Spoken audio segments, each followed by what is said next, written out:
Most riders who've been around long enough have made the same mistake at least once. They bought the cheaper bike. They saved $2,000 on the sticker. And 3 years later, between the insurance premiums, the service bills, and what the dealer offered on trade-in, they'd spent more than if they'd bought the better machine in the first place. The most expensive motorcycle you'll ever own might cost less than $8,000. Not because it breaks down, because of what it quietly costs you every single month you own it. And most riders never run those numbers before they sign. There's one machine on this list that beats everything else in 3-year total cost of ownership. It is not what most people expect, and we will get there. But first, you need to understand what separates a genuine bargain from a budget trap, because in the showroom, they look identical. The Royal Enfield Interceptor 650 starts at just over $6,000. For that money, you get a parallel twin with enough character to make a Saturday ride feel like an occasion. The riding position is upright, relaxed, and genuinely comfortable for anyone north of 5'8". It is not a touring bike by design, but experienced riders have crossed countries on these and felt fine doing it.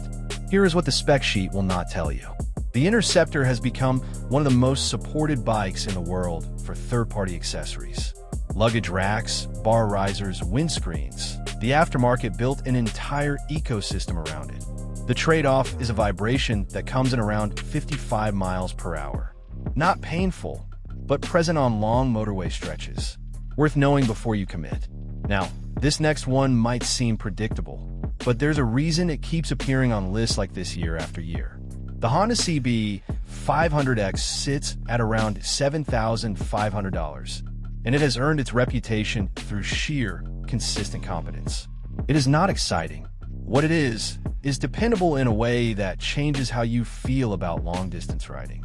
A 471 cubic centimeters parallel twin, 430 pounds wet, with an upright adventure-style riding position that suits riders who want to cover ground without arriving wrecked.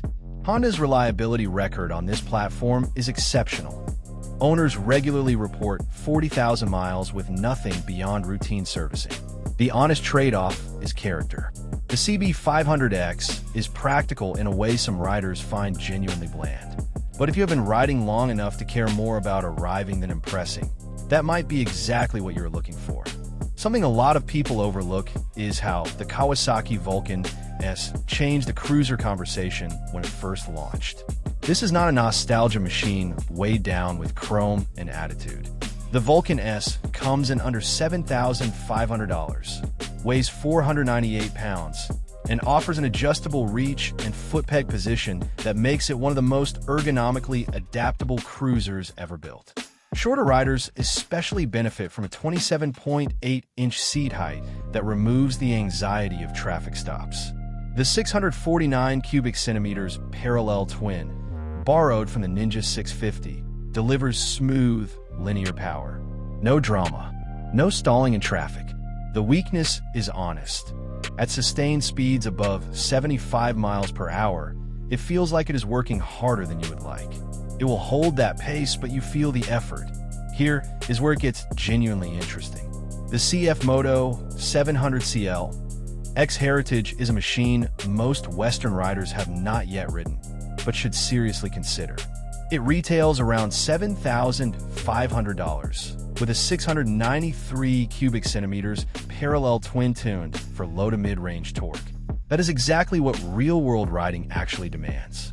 The build quality has improved significantly in recent years. The styling is confident retro without being a copy of anything else. Insurance costs are low. Parts availability has improved meaningfully across UK, US, and Australian markets. Though if you ride somewhere remote and off the beaten path, it is worth confirming your local dealer network before you commit. The trade-off is brand perception. CF Moto does not carry the badge weight of Honda or Kawasaki. If that matters to you, be honest with yourself about it. If it does not, you are getting a serious machine at a price that makes almost everything else look overpriced. Stay with me, because what comes next is the section most buyers skip entirely, and it is the one that will cost them the most. That brings us to total ownership cost over 3 years.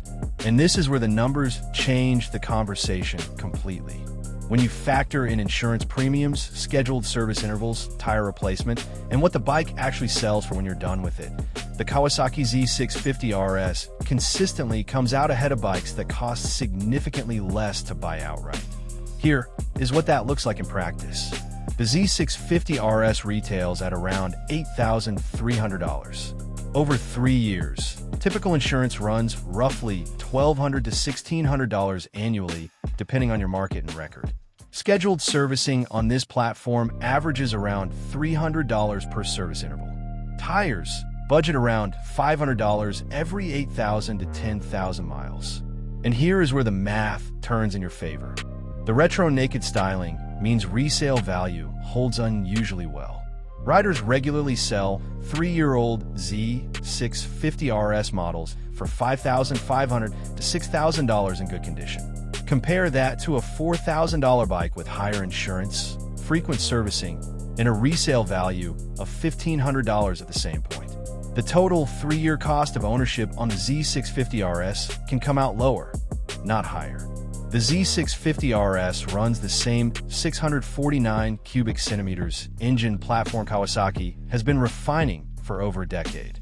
Parts are cheap and widely available. The riding feel is balanced, neutral, and genuinely rewarding without being demanding. Long days on this bike are comfortable. It fits experienced riders who want something refined but not sanitized. On paper, the Kawasaki Eliminator 500 should not be here. It is small, it is light, and at $6,500 it reads like an entry-level machine. But the Eliminator 500 has quietly become one of the best urban and weekend bikes for riders who are simply done carrying more motorcycle than the road actually requires. 498 cubic centimeters, 408 pounds, a 27.5-inch seat height, and fuel economy that approaches 70 miles per gallon in real-world use. For city riding and shorter regional routes, it is genuinely excellent. The weakness is real. It runs out of enthusiasm above 70 miles per hour. This is not a motorway machine. Accept that, and it earns its place on this list without apology. The final machine is the one that surprised the most people when it landed. The Royal Enfield Himalayan 450 starts under $6,000 in most markets. The new 452 cubic centimeter single is smooth in a way the old engine never managed to be. It handles gravel and fire roads with real capability. The wind protection is workable. The seat is comfortable at height, and the build quality has finally caught up with the asking price. This is the bike for riders who want something light, honest, and genuinely versatile. Something you can take down a dirt road on Friday and point toward the coast on Sunday. For 3-year cost of ownership, the low purchase price, minimal servicing costs, and improving resale trajectory make it one of the best value propositions on this entire list. So there it is. 7 bikes, 7 different answers to the same question. And the one that wins on total ownership cost is not the cheapest one in the showroom. Now I want to hear from you. Drop it in the comments. Which of these would survive your 3-year ownership test? If you have owned one of these before, tell me what it actually cost you. That conversation is worth having. And if you want more of this, the subscribe button is right there.